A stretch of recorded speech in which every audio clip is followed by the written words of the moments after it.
Hey guys, good Friday afternoon to you. Kelsey's out working a couple of weddings right now, and I'm enjoying a glass of wine. Tomorrow we have 3 weddings on Saturday, so we're excited for that. I'll be doing the big one at night and heading that one up. But today I wanted to check in with you all and share some of the early things that we did at the Brim. And these things, at the time, they didn't make sense to a lot of other people. In fact, other people were like, what are you doing out there? Why are you doing these things? But to us, it made complete sense. No, we didn't know every little step in the middle of our path that we wanted to take, but we did know where we wanted to be. And so we said, you know what? If we can take little steps to get to where we're going, we'll eventually get there.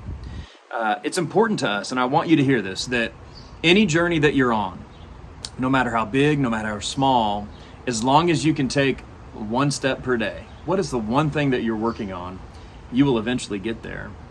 And at first, we didn't know what we wanted to do with the Brim. And in fact, it wasn't really until these wiser, older people and us just stopping and listening and thinking through these things that we actually landed on something, right? And we wanted to build a campus for marriage. And one person who gave us that idea was a guy named Marley Porter. Marley is a world-renowned architect, truly. And he came up from Austin, Texas, walked the property with us, saw it, and from his hands, he drew these sketches right here. And so you can see the outside of the chapel, the inside of the chapel there. And then here's a picture, actually, of us taking him and his wife back to the airport. And Marley's a really kind soul. And here's what you need to know about Marley. Marley is a dreamer, and he's very good at what he does. He's been given a gift, and he doesn't take credit for that gift, and that's what I love about the guy. He's humble, and he knows what he's talking about. And so he is the guy, when you come across somebody that you realize knows a whole lot more than you do, you kind of ask a couple questions and then you shut up and let them talk. And Marley's the guy that does that. When I asked Marley, I said, Marley, you've seen the property now. You've given this beautiful drawing of this chapel, dimensions and whatnot. We can take that and run with it. Where would you put it? And how would you form this piece of land to do these things that we've talked about that we want to do? And his advice was very simple. He said, Aaron, you need to level this location off, and you need to put out some sort of outdoor location that honors the chapel. And, he kind of left it at that with us. And so we got to thinking. We said, well, I don't know exactly how I'm going to honor the chapel yet, but I know I need to level this location in this area off. And so that's what we did. It was going to be a huge undertaking, okay? If you know anything about bringing in heavy equipment and doing the dirt work, pushing dirt around, you know that it isn't cheap. The reality is we had no money to do what we wanted to do. And to have this dirt be pushed the amount that we needed, in some areas we were shaving 3-4 plus feet off and moving it into lower areas, and it encompassed about 3 to 4, 5, 6 sizes of a football field. That's, if you've been to the Brim, you can kind of see that area on top of the hill, literally up to where the chapel was, back to the parking lot. That was all manipulated and needed to be manipulated because it was either too high or too low. Now the good news is we didn't have to bring in dirt. We had the dirt there. We just had to get it where it needed to go. And so I started talking with my father-in-law, Mark, and on some property that he owned about an hour away, he had an old bulldozer. 1952 D4, it was a Caterpillar. And he said, you know what, we could take that thing down there. We could probably get it running, and we could start pushing dirt with it. And so I said, okay, well, I can afford to get somebody to tow it down. We found a guy, got it hauled down there, and Mark started pushing dirt with this old bulldozer.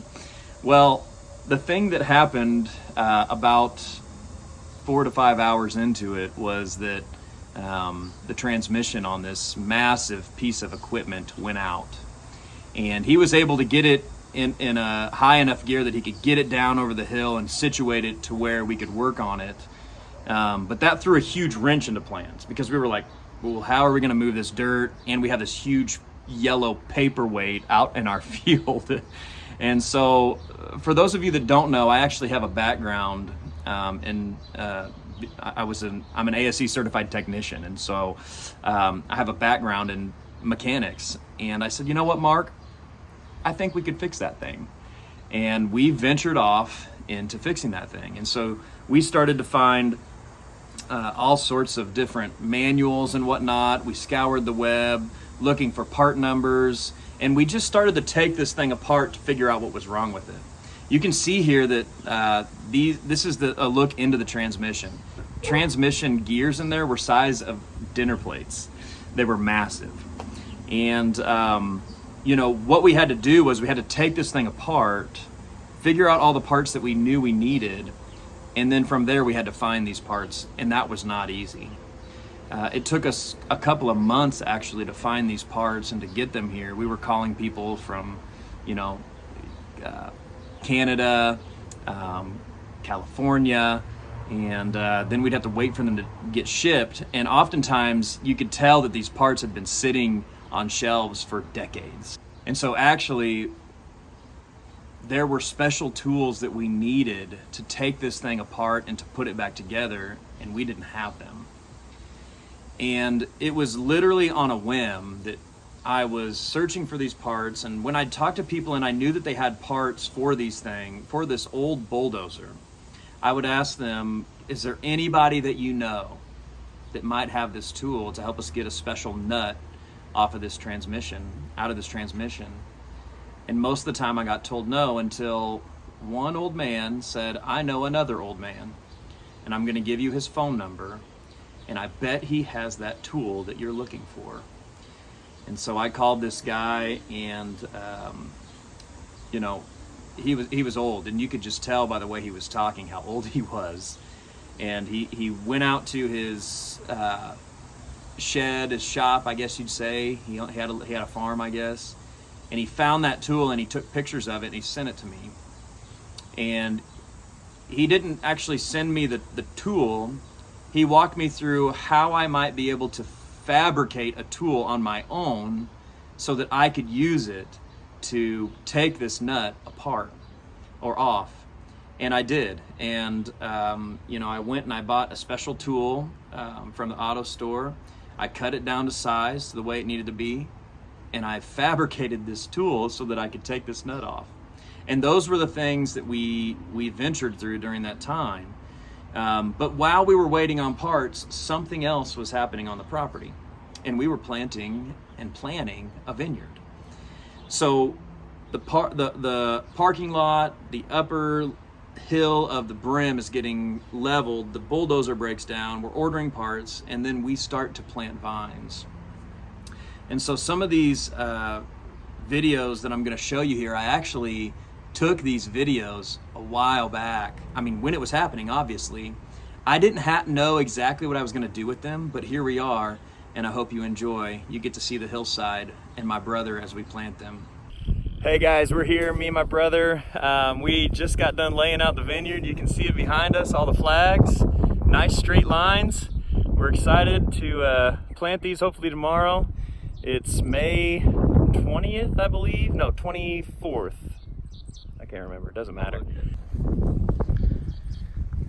See, the lines are straight down this slope here. I do have standing water down there. Planning to get that trenched out to where it drains a little bit better. But we got 5 rows, almost 200 plants. Gonna be able to go in these spots. We're excited. So the interesting thing, if you pay attention in those videos, and I'm showing you another picture here, you can see where the outdoor ceremony space, if you know the Brim well enough, the outdoor ceremony, like there's a dip there, that's all flat now. That's because we did ultimately get that bulldozer back up and running. But as we put this vineyard together, we laid out where the stakes would go, where the plants would go. We laid out these rows so that it would sit well on the property, and then we went and we rented a post hole digger and went one by one. We dug down about a foot on each one and went straight down the row, and we dug all these holes, and then we came back in with the vines that we had ordered and we placed them in. Now you can see on there those blue tubes. We literally they're blue tubes, that's what they're called. And you put a stake in the ground and you put a blue tube in the ground, and that's supposed to help the light, actually good light, come through and keep out bad light, to help those vines, those young green leaves, grow and grow up strong. And the hope is that those vines will actually grow up those stakes. So check that out, there's that. And then we got back to work fixing this bulldozer once all of the parts came in. And it took us a while, and it was pretty in-depth, but we got it going. Some of these parts that came off of this bulldozer were so massive, there was no way we were gonna lift them up and on and off by hand. And so Mark actually brought up his tractor that he keeps at his property, and he had to use the bucket to lift these items on and off of the bulldozer. And so this video I'm showing you here is actually the first time we got it completely back together and got it running. You can tell I'm a little bit excited.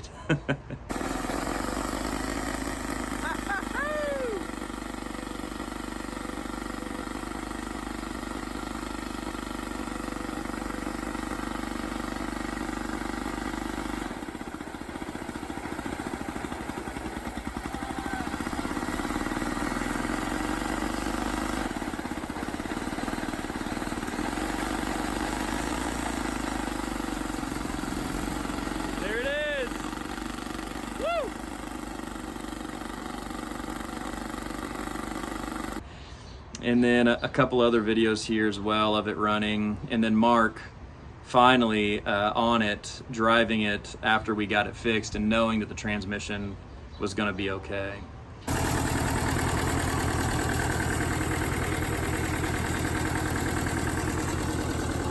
She looks pretty.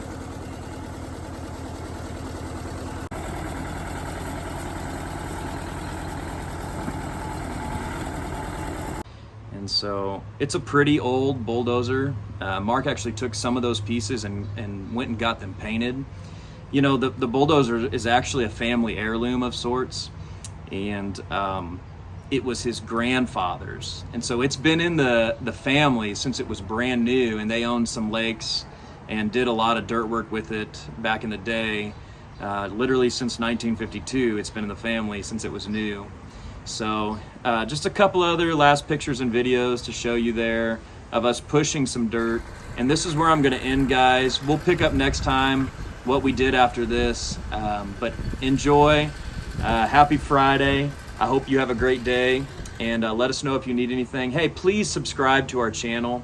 We would really appreciate that as we continue to grow at the Brim. We'd love for you to keep following along. So have a good one, guys. Thanks, bye.